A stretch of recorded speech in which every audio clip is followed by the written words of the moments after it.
Jaya Sachinandana Gaura Hari. Jaya Sachinandana Gaura Hari. Oh Jaya Sachinandana Gaura Hari.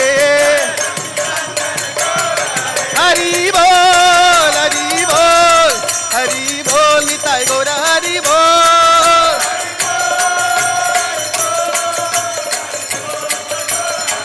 Nitai Gaura Hari Bol, Hari Bol, Hari Bol, Hari Bol.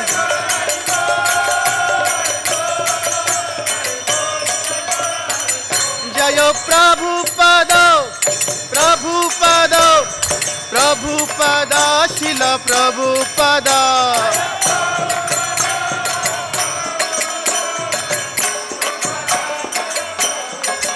Prabhupada, Prabhupada, Prabhupada, Jaya Jaya Prabhupada.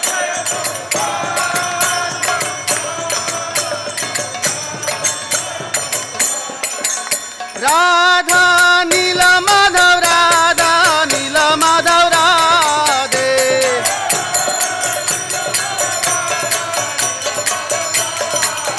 Jaya Radha Nila Madhav, Radha Nila Madhav, Radhe.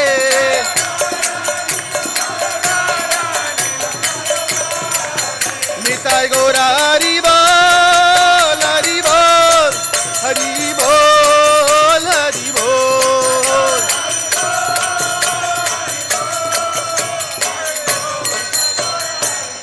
Gaura Premanande Hari Hari Hari Bol.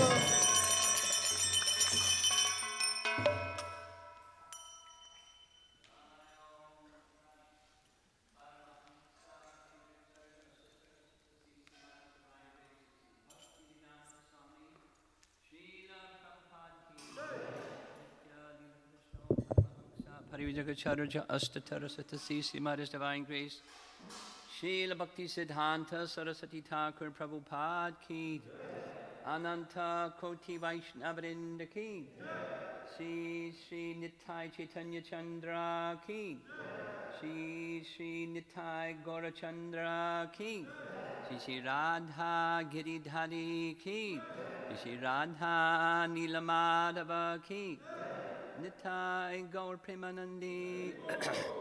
All glories to the assembled devotees. All glories to the assembled devotees. All glories to Sri Guru and Sri Gauranga.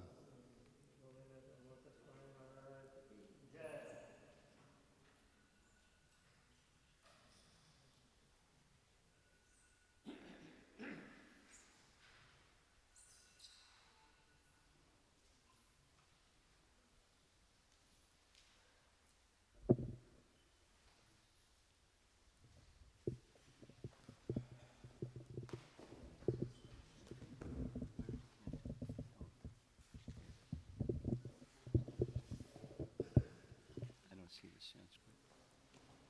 Canto 10, chapter 40. Bhagavatam.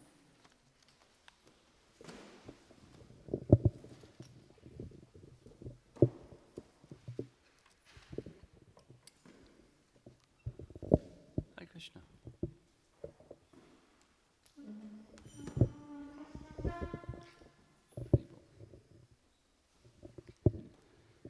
Jaya Radha Madhava Kunja Bihari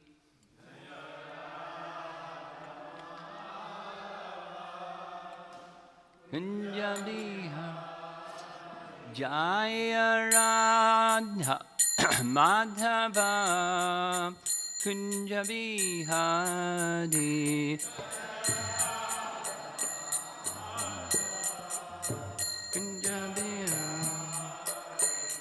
Gopi Jana Balabha Girivadadhari Gopi Jana Balabha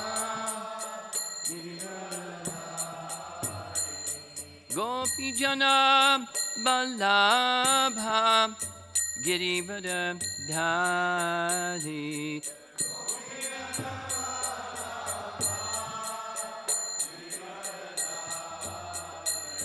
Jasodanandana Brajajanaranjana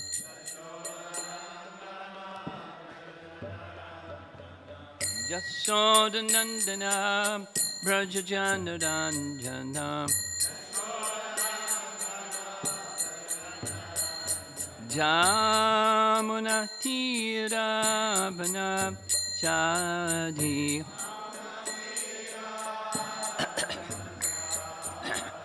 Jamuna Tira Bana Chadi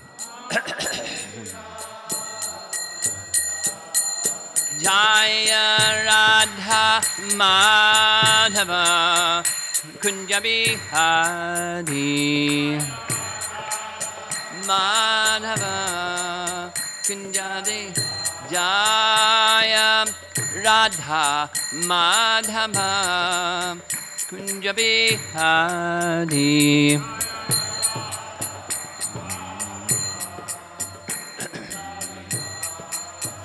Gopijana Balabha Girivada Dhati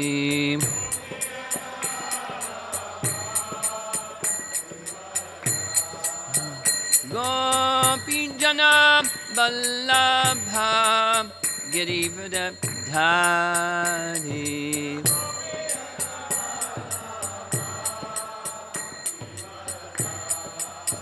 Jasodanandana Brajajanaranjana Jasodanandana Brajajanaranjana Jamuna Tira Vanachadi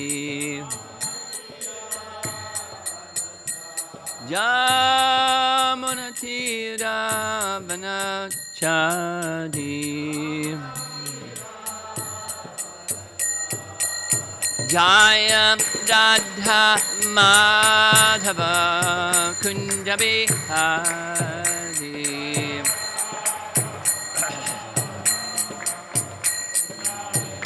Jaya Radha Madhava Kunjabi Hari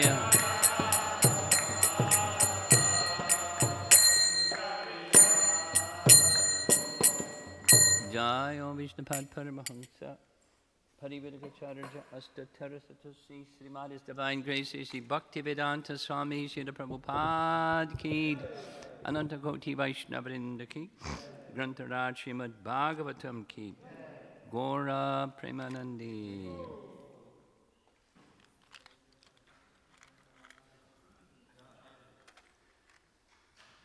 Om Namo Bhagavate Vasudevaya Om Namo Bhagavate Vasudevaya Om Namo Bhagavate Vasudevaya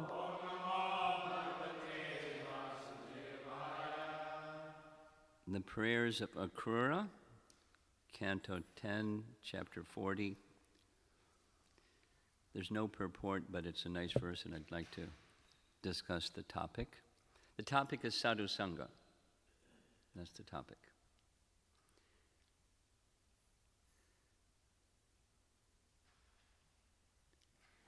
So, ham tavang griya pagatosma asatam durapam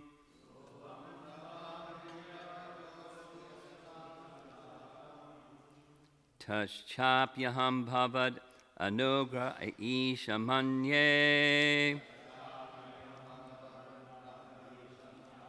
Pungso bhavad yarhi samsara napavargas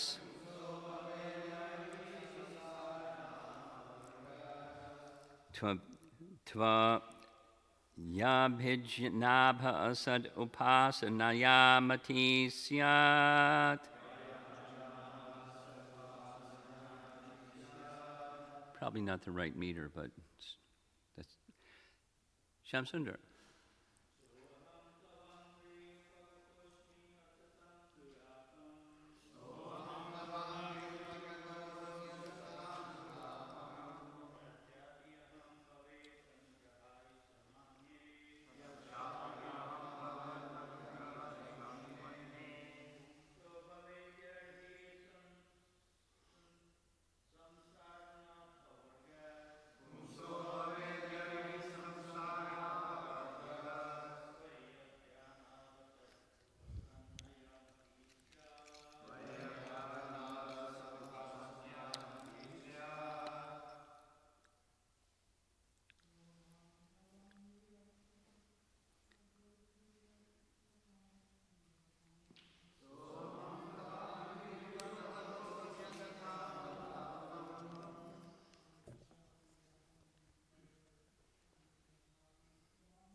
Saha, being such.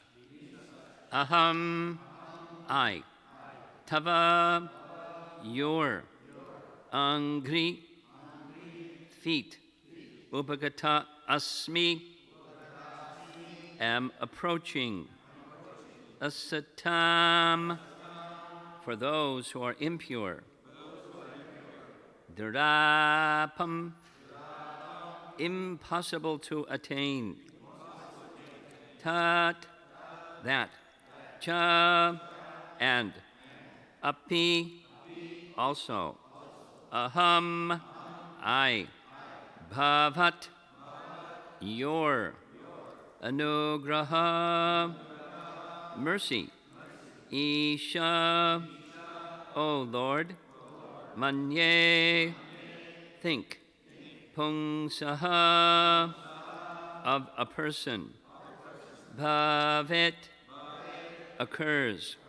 Yarhi, when. Samsarana, of his rotation. In the cycle of material existence. Apavargaha, the cessation. Tvai, of you. Abja, like a lotus. Nabha, of you whose navel. Sat, of pure devotees. Upasanaya, by worship. Matihi, consciousness. Syat, develops. Translation, being thus fallen, I am approaching your feet for shelter, O Lord, because although the impure can never attain your feet, I think it is nevertheless possible by your mercy. Only when one's material life has ceased, O lotus-naveled Lord, can one develop consciousness of you by serving your pure devotees. So there's some persons here, a little newer, so I'll give a little context.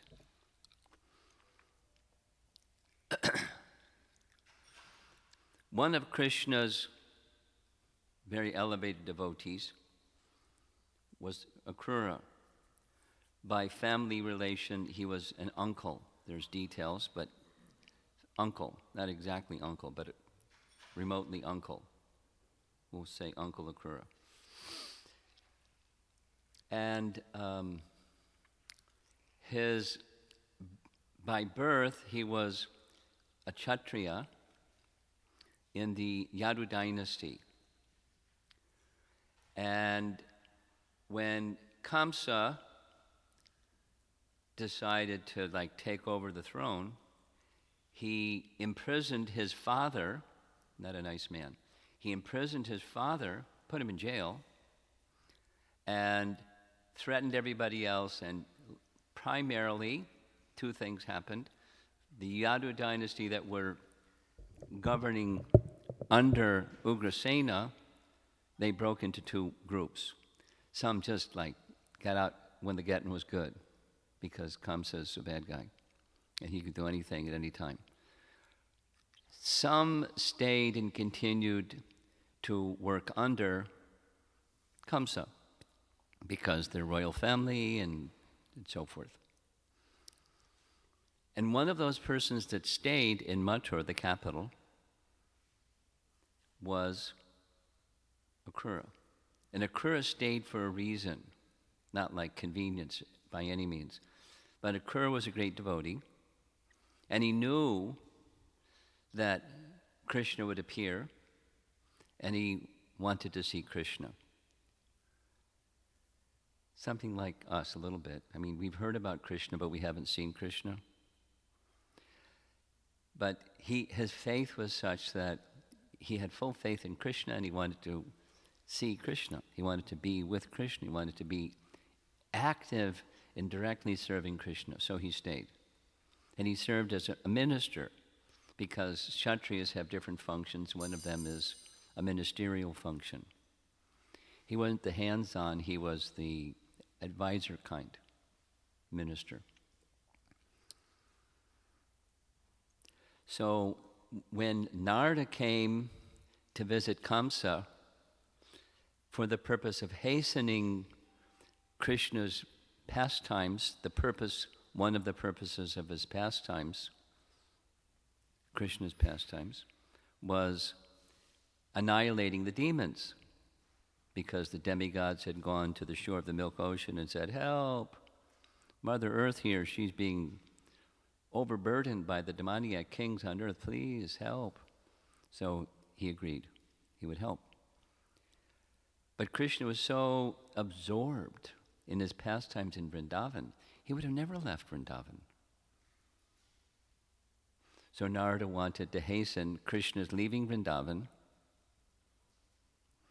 coming to Mathura, finishing Kamsa, and all the rest of the demoniac kings that were overburdening the earth. That was his intention. So he did something that was a little strange, but purposeful. He went to visit Kamsa. Now, Kamsa was a demon, but in some cases, these ancient case demons, they would honor a sadhu. They would do different activities of piety for the purpose of getting pious credit. Some water. Getting some pious credit to do bad things. Duskriti. Kriti, used for bad things, is a duskriti. So that's what he did. He honored Narada. He welcomed him with all proper respect, etc., etc. And Narada proceeded to inform him, "My dear King Kamsa, you have received me so nicely. I want to share something with you. You ready? Protect your backside, Kamsa. Because that 8th child of Devaki, remember that voice in the sky that said, the 8th child of Devaki will kill you? Well, the 8th child of Devaki was born, and Vasudeva took that 8th child of Devaki out of the prison house over to the other side of the river Jamuna in Gokul, and the 8th child of Devaki is over there." Now, why did he do that? Well, he wanted to hasten Krishna's. He wanted Krishna to kill Kamsa. He knew what Kamsa would do. Kamsa said, "That Vasudeva, he lied to me. He promised, and then he lied. I'm going to go kill Kamsa, Vasudeva." And Narada said, No. Don't worry about Vasudeva. Worry about Krishna. Go get Krishna. You know how to do it. You're smart. You got allies.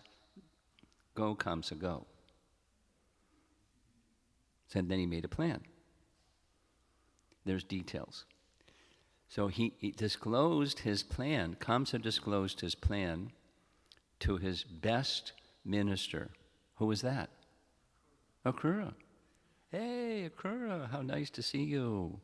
How's it going? Guess what? I want to kill Krishna." Now, Akrura is a Krishna bhakta, a pure devotee. He's like, very special person. Here's the plan, this and that and the other thing, and so the main thing is I want to kill Krishna. So I'm going to send a couple more demons to kill Krishna. If that fails, you go. I've already dispatched them.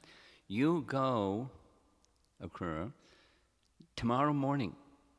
You go to Vrindavan, invite Krishna to a festival, a bow festival. We're going to have a big festival, and I'd like Krishna to be a guest of honor. And when he comes, I'll kill him. And Akrura said, it's part of the duty of ministers to give advice, not just be messengers. So my advice is, you're inviting your death. Hey, you want to invite your death? Go right ahead. I'll be glad to go see Krishna. So the chariot was ready. The next morning he went to go see Krishna, and he saw Krishna. And there's like many nice things. And then, so now he's offering prayers to Krishna.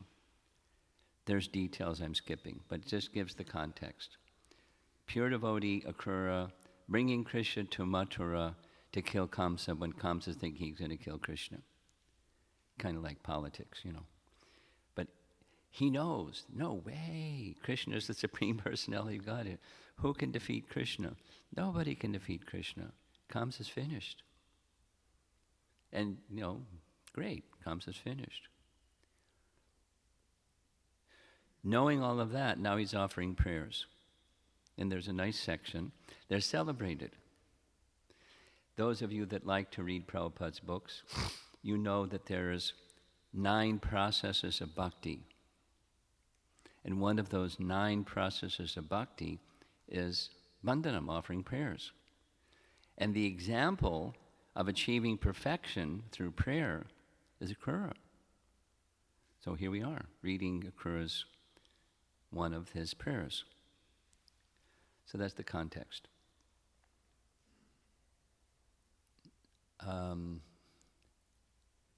At the end, I'll read the translation again.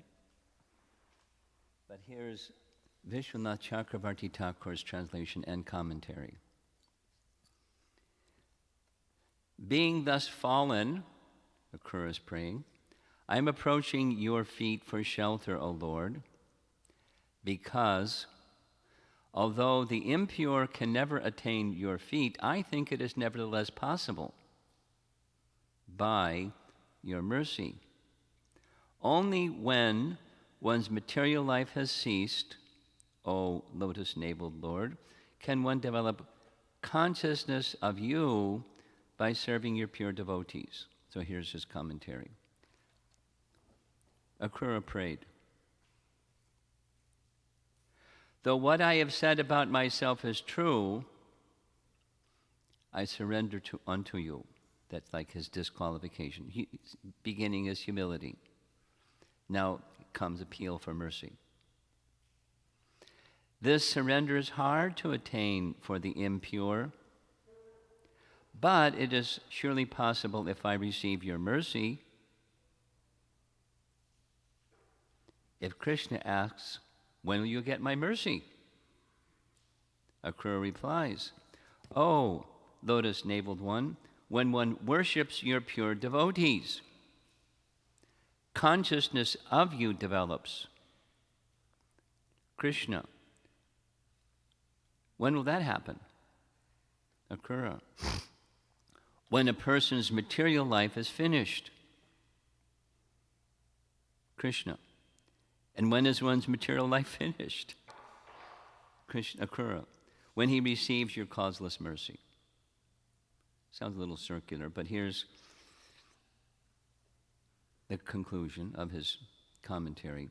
By this reasoning, first, there is the causeless mercy of pure devotees, followed by the beginning of the cessation of material life. Then, by serving pure devotees, one develops Krishna consciousness.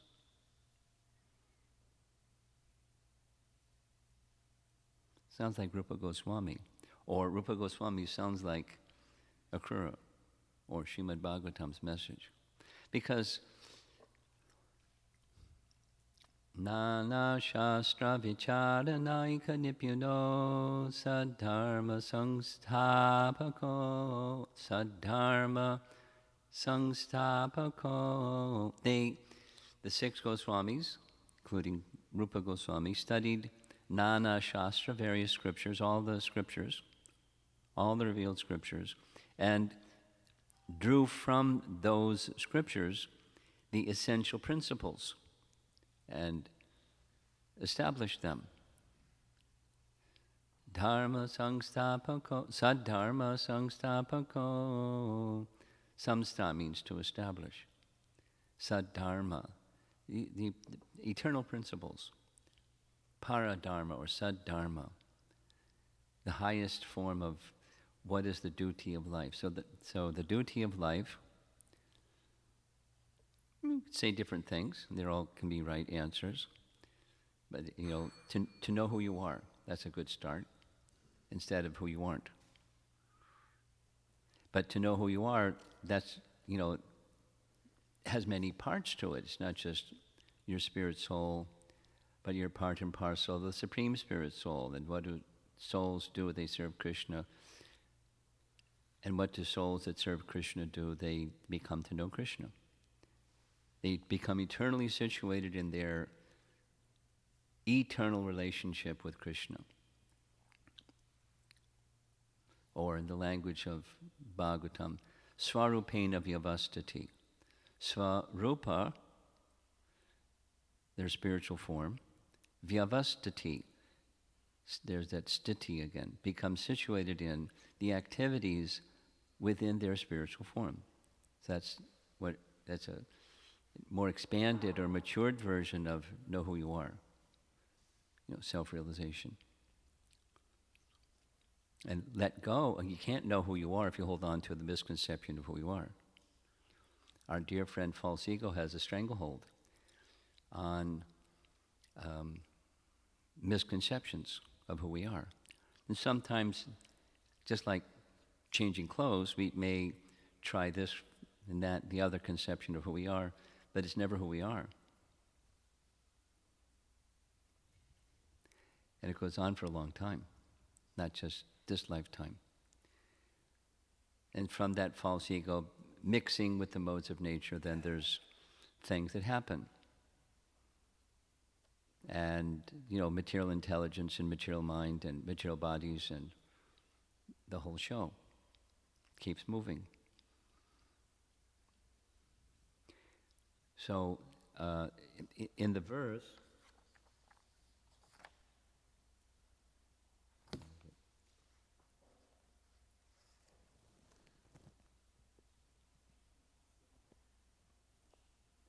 samsarana, his rotation in the cycle of material existence. Apavarga. Those of you that like to read Srimad Bhagavatam, you know this apavarga. The Bhagavatam Canto 1, Chapter 2 teaches that dharma, religious activities, should never be performed for sense enjoyment purposes, getting prosperity, just like Kamsa honoring Narada. Why? Because it gets piety, and with piety he can enjoy material opulence. Dharmasya hi apavargasya. There's the apavarga word. Apavarga means, Prabhupada translates it as ultimate liberation. Ultimate liberation in contrast from incomplete liberation. What's incomplete liberation? Just knowing that you're spirit soul. No shelter in the personality of Godhead, just aham brahmasmi. That's incomplete. And so, complete, apavarga. Dharmasya hi apavargasya. The purpose of dharma, this paradharma, purpose of dharma, saddharma, is to become established in your relationship with Krishna, in your spiritual form. Now we have a material form, but we can use it in service to Krishna until it's finished, and then spiritual form. Carry on. That's the teaching. It's a very different teaching than out there in the spiritual marketplace. But it's a very clear and explicit Bhagavatam teaching. So, how does one get there? Especially if you're not qualified. Anybody want to volunteer that they're really qualified? There was a very early days, Prabhupada made a statement. I know that my disciples, you're thinking, because of your piety and your past good activities, you're now engaged in devotional service. It's not so. He said, I found you in some dark place, and I grabbed you by the hair, and I'm dragging you to Krishna. That's what's going on. That's the fact. So he's doing gently, but piety can't create bhakti.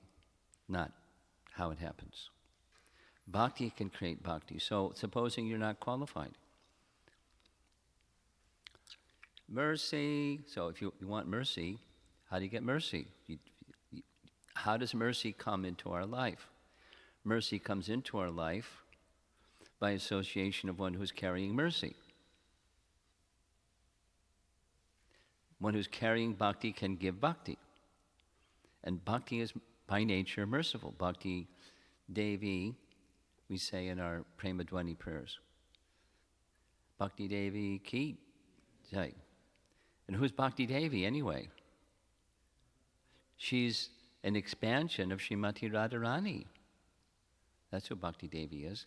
And Radharani is superlatively merciful. So Bhakti Devi is carrying out service on behalf of Radharani, from whom she is expanded to give mercy. That we're engaged in devotional service. Not just that we don't have coronavirus, but that we're engaged in devotional service. That's mercy. Because we're all going to die one way or another way. That's for sure. I mean, the body. That we're engaged in devotional service, that's mercy. How does that happen? The mercy of the personality of Godhead. And how does that mercy of the personality of Godhead come? In the form of a devotee. And then so the cessation of material existence becomes possible when we have the association of a pure devotee. And we serve the pure devotee. And then the whole material program starts to wind down. It doesn't happen like instantly.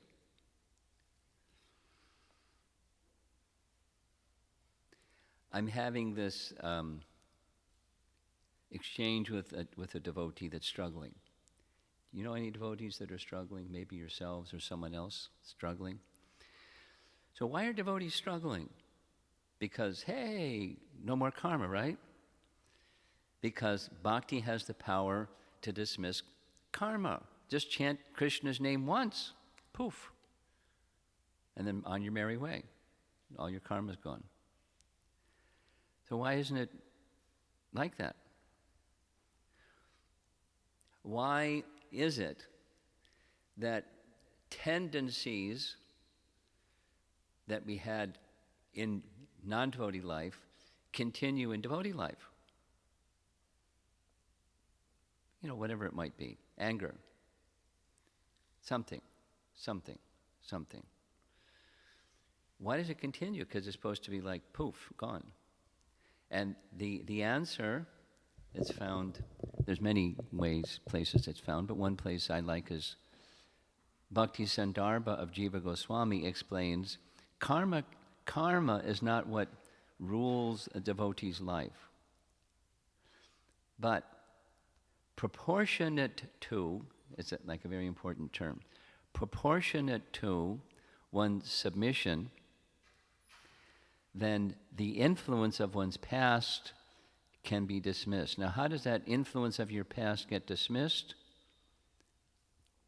Krishna. That's how it happens. Read carefully Bhagavad Gita chapter 10, text 11. Jnana dipena bhasvata, aham agyana jam tamaha. The darkness born of ignorance is dismissed by Krishna by the torchlight of knowledge, jnana dipena. But it's not like theoretical knowledge. It's Krishna from within the heart, sees the degree of submission of each one of us, and proportionate to the submission of each one of us, Krishna dismisses that residual tendency. What's a residual tendency?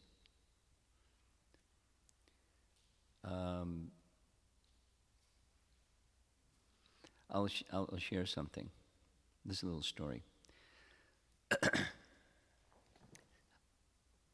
I'm going to diminish domestic travel by airplane and not international travel by airplane, so please don't advise me to not do those things because I've already got it down, thank you. But with international travel, it's not uncommon that international flights depart at some ungodly hour and they arrive at some ungodly hour in the next destination. So one morning, it was like, 1 o'clock in the morning, and that's like a nice godly hour, but we were in a taxi going to the Singapore airport. And Singapore is a busy city, but the streets are empty. So I said to the taxi driver in the back seat, you probably like driving at night because it's so peaceful. And the driver, I hit his button. He said, it used to be. So what happened? He said, now the passengers that get in the car, they're drunk and rowdy and loud, and they make a lot of noise, and they're very insulting, and it's just so bad. And many times they're so intoxicated, they vomit in the back seat. Then I go in the back, when I drop them off, I clean the place, but there's this lingering odor. And so I have to stop for that night. So he was like, and I was thinking of this verse from Bhagavad Gita. Lingering tendencies like a bad odor of vomit or garbage or some tendency that we have, and the tendency may not be manifest, but there's still this bad smell. You know what I mean? It stinks. And sometimes it doesn't just stink, it just happens again because of the tendency. So what about that? That's Krishna's answer, or Krishna answers that question, 10:11 Bhagavad Gita. He takes care of it. It's not like he's a janitor and he's going to clean up our residual tendencies. But it's a loving reciprocation. He takes care of it. The tendency connection. Because that's what karma is anyways. It's a tendency, and then next thing you know, you're doing it because it's a karmic tendency. Like anger or whatever the other things are that people do that's due to tendency. Tendency is guna. That's what tendency is. And Krishna takes it away. So now back to Akura's verse. What about a person that's not qualified? So I'm going to read the commentary again. Though what I have said about myself is true, I surrender unto you. The surrendering is hard to attain for the impure, but it is surely possible if I receive your mercy. If Krishna asks, when will you get my mercy? Akura replies, O lotus-naveled one,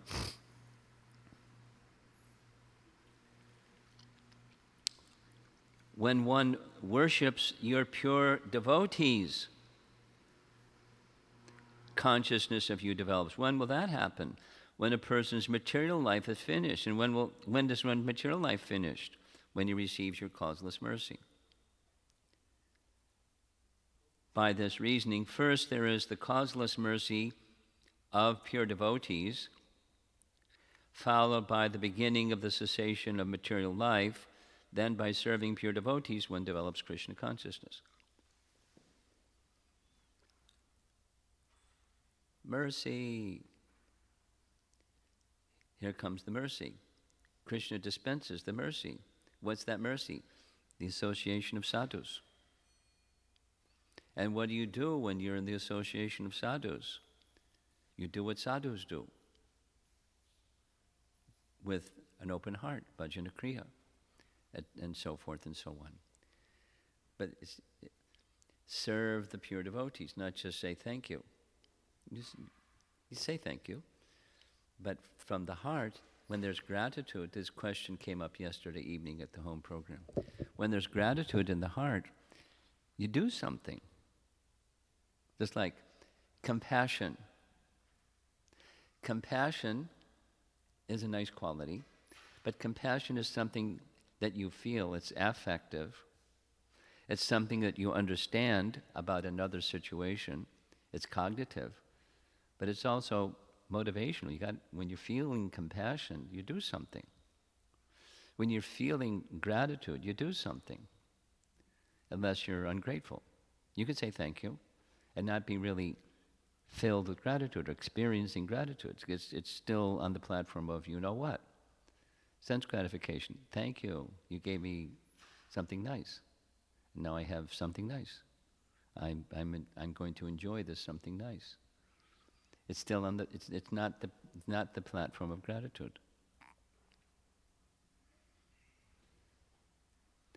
So how do you pass on? Some of you are parents. How do you pass on gratitude to your children? Or we all have friends. How do you pass on gratitude to your friends? Well, you have to model it, but to model it, you have to have it. And it's not easy with children to go beyond, the please and thank you thing, the polite. So that's spiritual culture. It's different than material culture. And, my terminology is America is the culture of no culture. They call it, the melting pot. You put everything in and heat it up, and it just melts.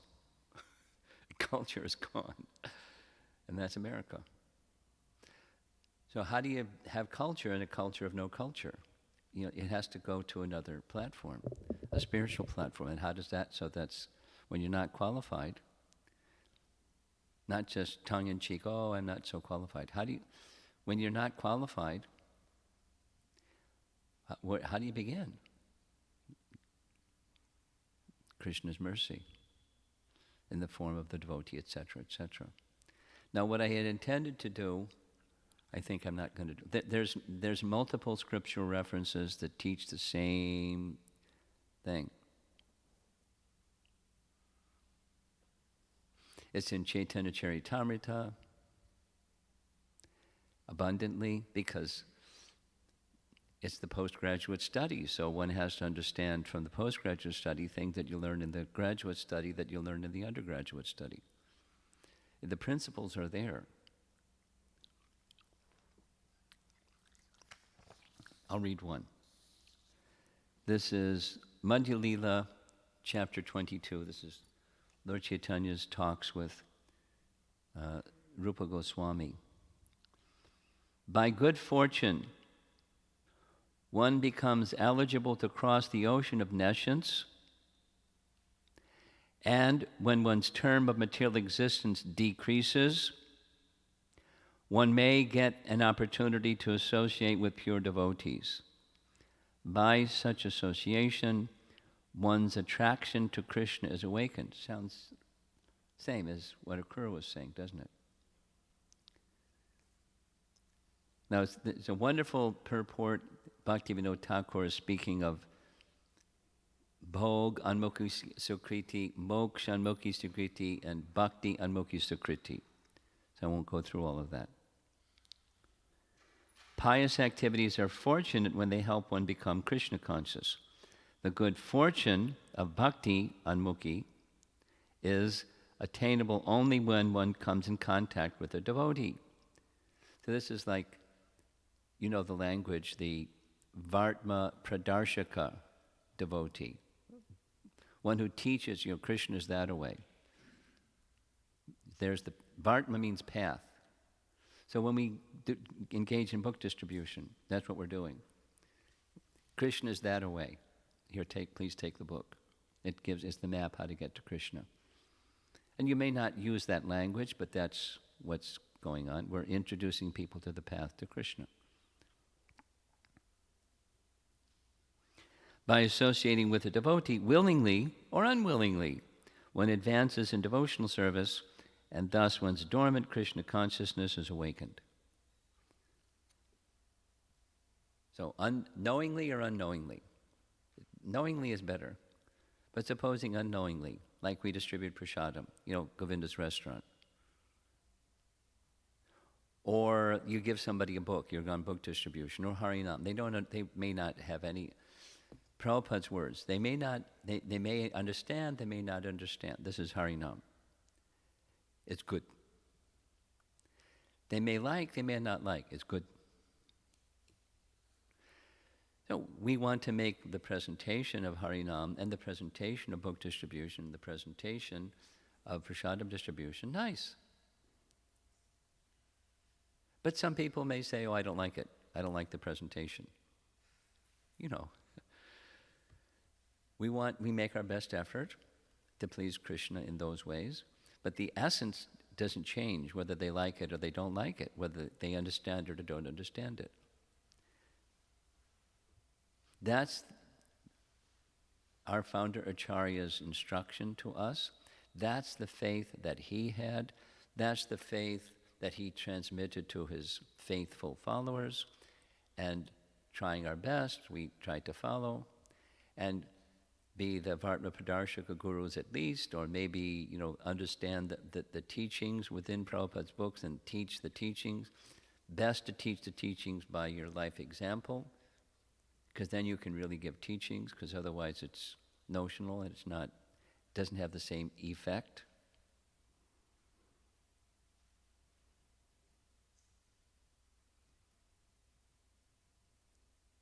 There's many other places. I'll just quickly. One other place is, I have the third canto, chapter 25, Kapila Dev's teachings to Devahuti about devotional service. Same message. And the discussion goes like this, keeping it in really simple language, and then I'm going to end. Devahuti, she is really sad because her dear husband, Kardamuni, left with the permission of the personality of Godhead, Kapila Dev, their son. He went back to the forest to do meditation because it's Satya Yoga, setting it this nice example. So she's feeling, one can only imagine what she's feeling. He didn't abandon his wife, he just went on to the next stage of his life. And there she is attached to her good husband, not, superlative husband. And she knows, so she's feeling those feelings of attachment. We all know what those feelings are, attachment feelings. And she's feeling it really intensely. And she wants to know from her son how to deal with this undue attachment to the temporary. In this case, it's family, but it can be whatever it is. When the flood came and Sranga Thakur and family lost their house, or without a house for quite a while, it's like, that's inconvenient. And so forth.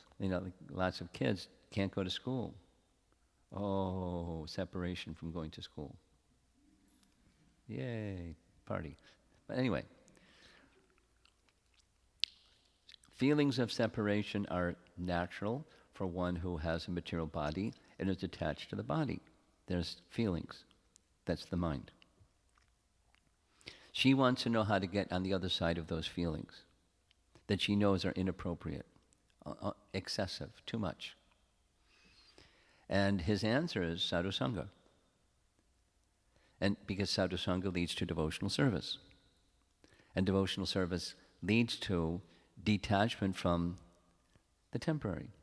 And when that detachment from the temporary becomes matured, then one can better understand Krishna. And then when one becomes knowledgeable of Krishna, you're never alone. You're not going to be in the material sense of unduly attached. It's gone. You become attached to Krishna instead. And then there's the loving relationship with Krishna that's, it's also variegated, but it's eternal.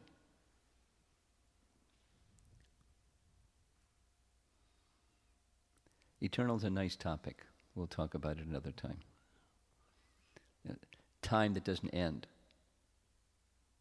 Material is something that has a beginning and end. And things that are spiritual don't have a beginning and end. So loving service to Krishna doesn't have a beginning and end. It just can be reawakened. And once it's reawakened, it's eternal. And the temporary is left behind, cessation of material existence. And what's on the other side of cessation of material existence? Well, if you're a Buddhist, nothing. Or nothingness. That's what's on the other side. Nirvana. So what's on the other side of nirvana? It's your spiritual activity. And we're being given that from day one. The door is open. Just walk through. It takes a while to walk through, but that's the invitation.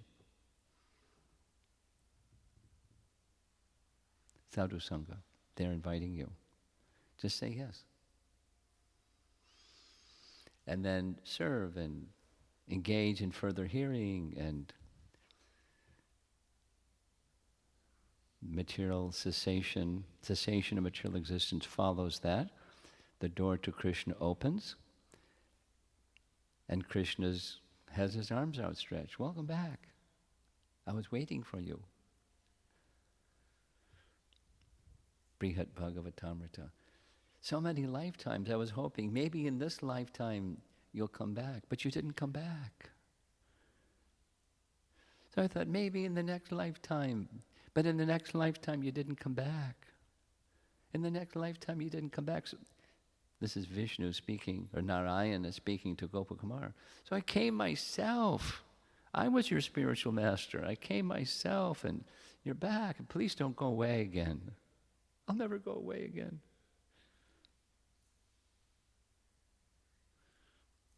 That's bhakti.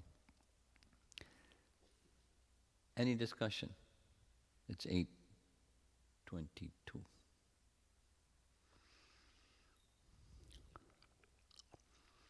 Do we have a microphone? Yeah. Okay.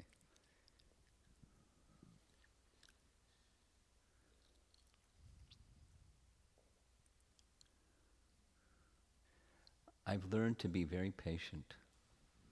So I can sit here for quite some time with no one's rustling or speaking.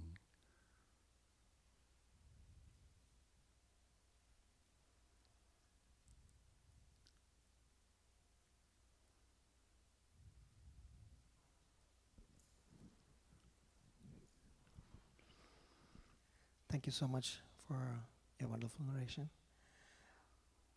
Akrura had many other opportunity, or he could have chosen to worship, glorify Krishna rather than staying back in Mathura. But as you explained that he wanted to be part of his Leela, how do you apply this Akrura's principles or whatever decision he took in our context? When we have to make decisions, should I do X, Y, or Z? Yes. And how do we apply the what principles Akrura in our decided? context? Well, if you're a pure devotee, it's really easy. The How pure do I devotee apply in just my context? Super Soul inspires the pure devotee to do what Super Soul wants him to do. That's what you do if you're a pure devotee. Now, the rest of us that aren't pure devotees, well, we hear and chant, and that is, we revive our dormant Krishna consciousness based upon the dormant Krishna consciousness that gets revived and the understandings that we have from Scripture and from those that are guiding us on the path of bhakti. We have to make some choices, and we're advised to make those choices aligned with how will Krishna be pleased. We may not get it right, but if the intention is, I'd like to move in the direction that Krishna is pleased, then you move in that direction, waiting for some prompt from Krishna to say, no, don't go down that path, go down this other path. And then you're ready to okay, Thank you, Krishna. Then you pardon yourself and you go down the path that Krishna prompts you to go down.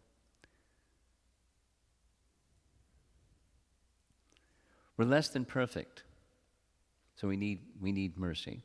And I'm just describing how the impure person can make decisions, and how to make, because we're responsible for our decisions.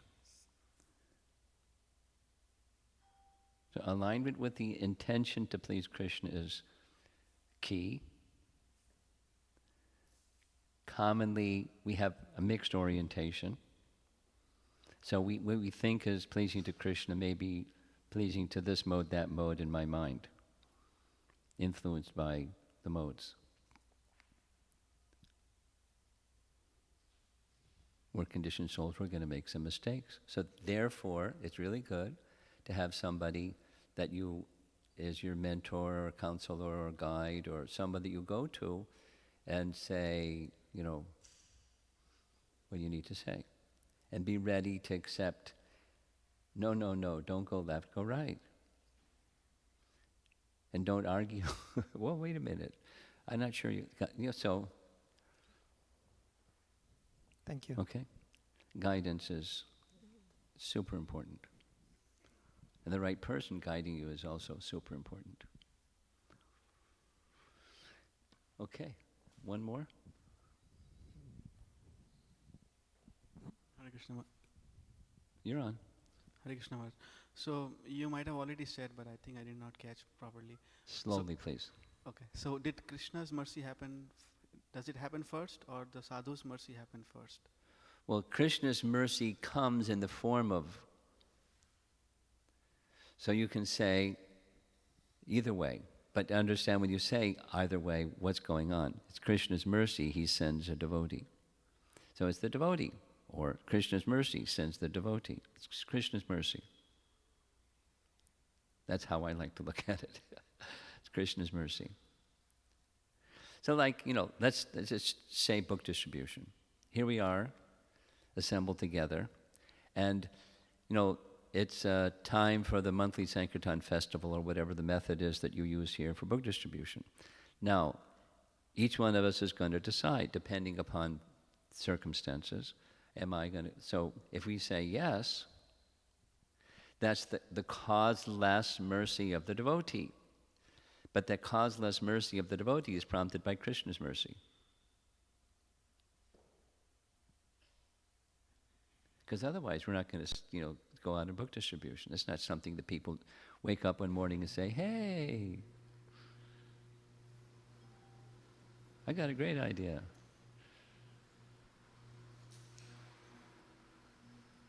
Okay? So can we say it's by chance someone gets Krishna's mercy? Can we do what? Can we say it is by chance someone gets Krishna's mercy? Or It's causeless, not chance. There's a difference.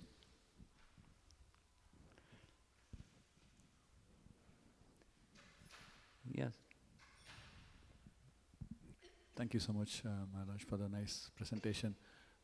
This term, residual tendencies, is quite loaded. So yes, it is. So I Thank you for picking up on that. And we all are, we're moved by those things. So the question I had was, these residual tendencies, for my example, for example, I've been struggling with so many of those, and I think artificially I'm trying to suppress them and see that I'm able to control them in certain ways, but I'm sure it is not completely gone yet. Therefore, would I just wait for Krishna's mercy to occur, for that to happen, to go away, or should I do something more to get out of those tendencies? Well, why not both? Why either or? You show that the second one, you show Krishna that you really want. And you show Krishna that you really want by some effort. And then Krishna sees, oh, he really wants. Let me help him. But supposing it's, 50%, half-hearted. I want, but I'm attached. I like my residual tendencies. I have my favorite ones at least. More of the latter, actually. Yeah, so So the response to your question is both, not one, not either or. It's going to be a gradual, based on how much I... That's proportionate to, exactly.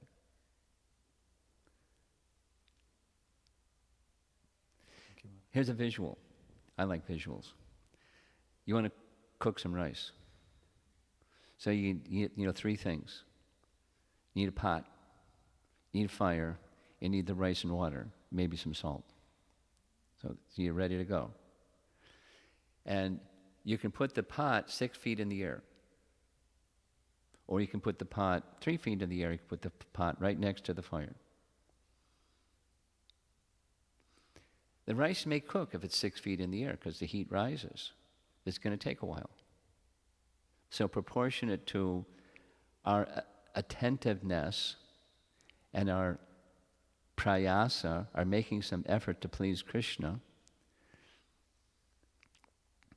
the residual tendencies, Krishna is more likely to help us get free from residual tendencies. Now, he's not bound by that, but he's a person. He doesn't interfere. He can interfere.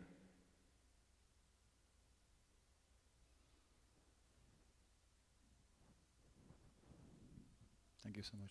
Okay. Hey. This little boy.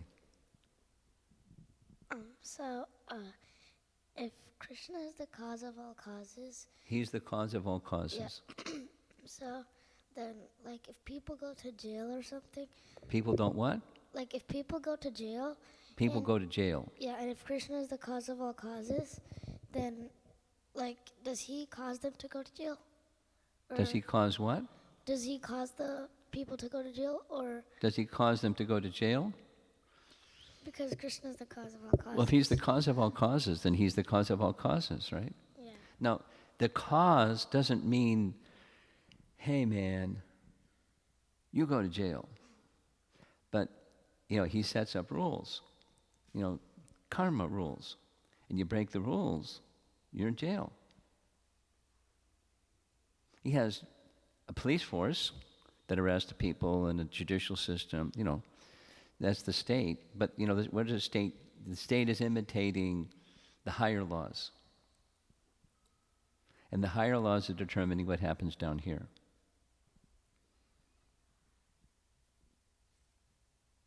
This is an imitation of that, or reflection of that.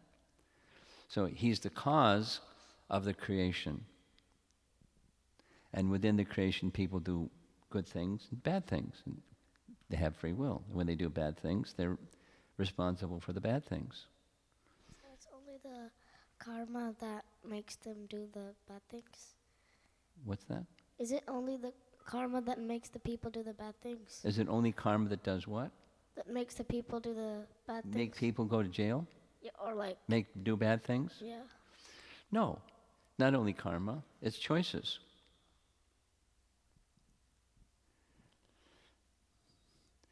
Supposing, your mother or father say something, and, like, you're spending too much time with video games.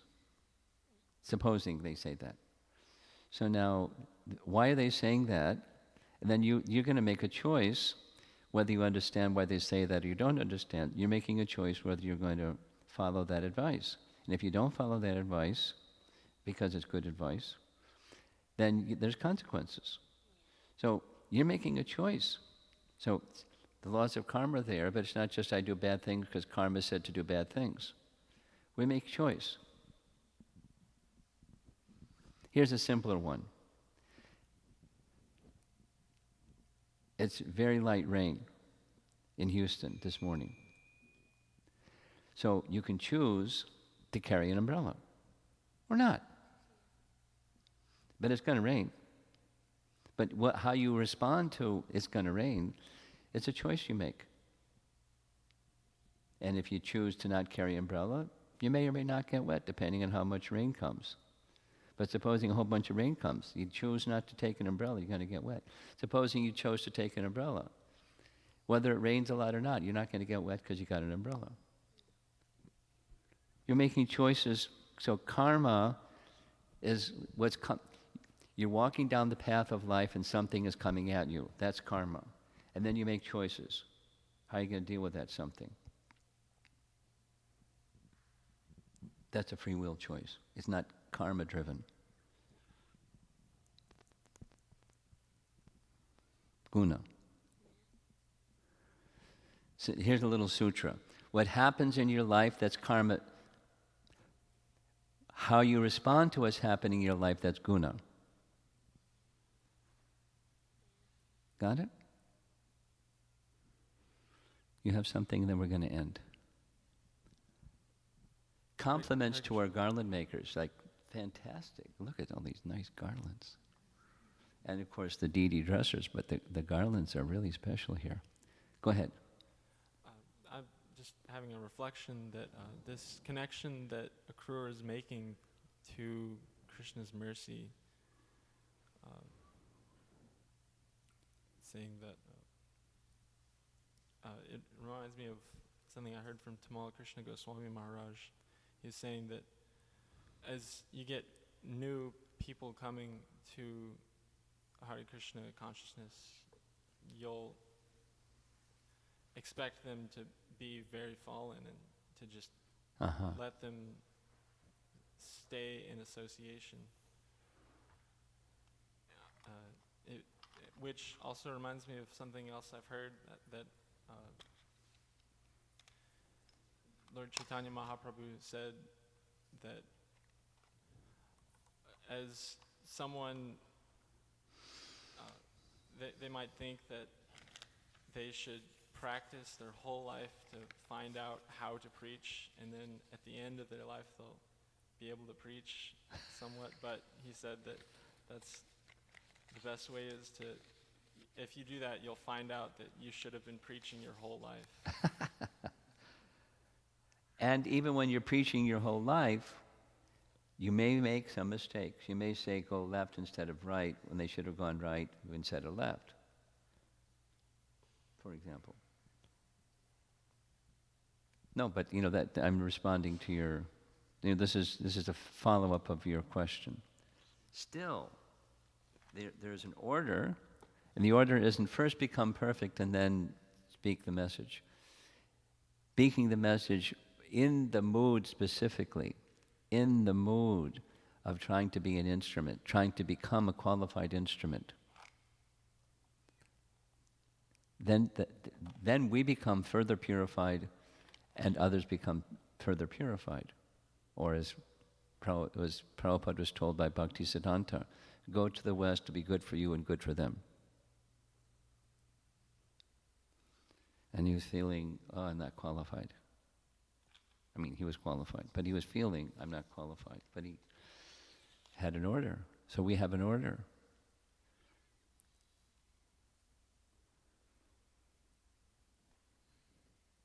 We tried to become qualified. There may be some preparation to carry out the order. That's fine. That's good, more than fine. It's really something that we should do. And we should do it. Not